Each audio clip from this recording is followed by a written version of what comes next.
这个来自地狱的声音是美国海军一个原本用来侦测敌人潜艇的装置在事发附近的海域上探测到的泰坦号船舱内发生了内爆的声音，听上去非常恐怖。老王带大家回顾一下事件发生经过。6月18日，由海洋之门营运的泰坦号潜水器在加拿大附近的北大西洋失踪。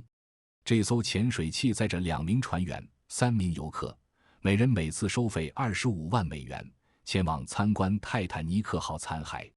潜水器下潜至残骸地点的1小时45分钟后与外界失去联系。22日，在搜救行动开展约80个小时后，一架遥控水下探测器 ROV 在距离泰坦尼克号残骸约500米处发现了一片残骸区。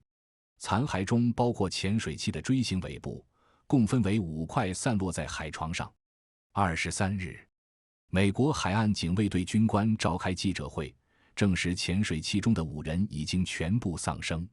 泰坦号是一艘由海洋之门营运的小型潜水器，由碳纤维箱体和钛环构造。泰坦号的操作控制系统采用罗技 F710无线游戏手柄控制。此外，潜水器还装备生命维持系统，可提供5名船员长达96小时的氧气供应。泰坦号并未搭载导航系统，压舱物也是用建筑材料制作。2020年，拉什表示，由于泰坦号出现了金属疲劳的迹象，它的潜水深度等级已经降至3000米。2020年和2021年，泰坦号进行了重建。其实，在2018年，海事营运总监洛克里奇在报告里以严厉措辞要求拉什对泰坦潜水器需进行更多测试，强调泰坦到极深处时对成员的危险。而自负的拉什并未采纳，还在后来回复称业界标准只会扼杀创新。泰坦尼克号的导演卡梅隆对此事件与导致泰坦尼克号灾难之间的相似性令他震惊。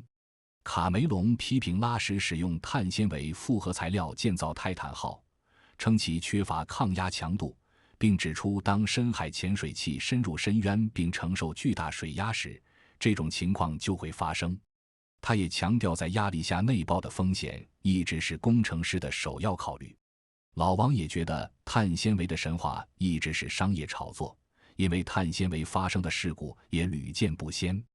3000米海底的庞大水压造成潜水器内爆，1/10001秒就能够将潜水器压扁和解体，比起大脑传递反应的时间更短，乘客未知道经历何时就因为内爆冲击而死去。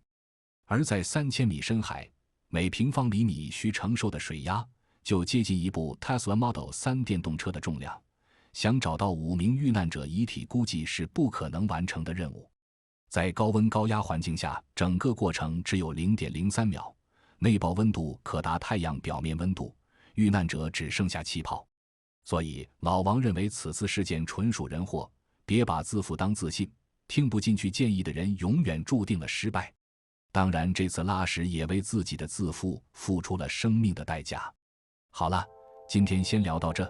各位看官老爷对这个话题感兴趣，请在评论中分享你的想法。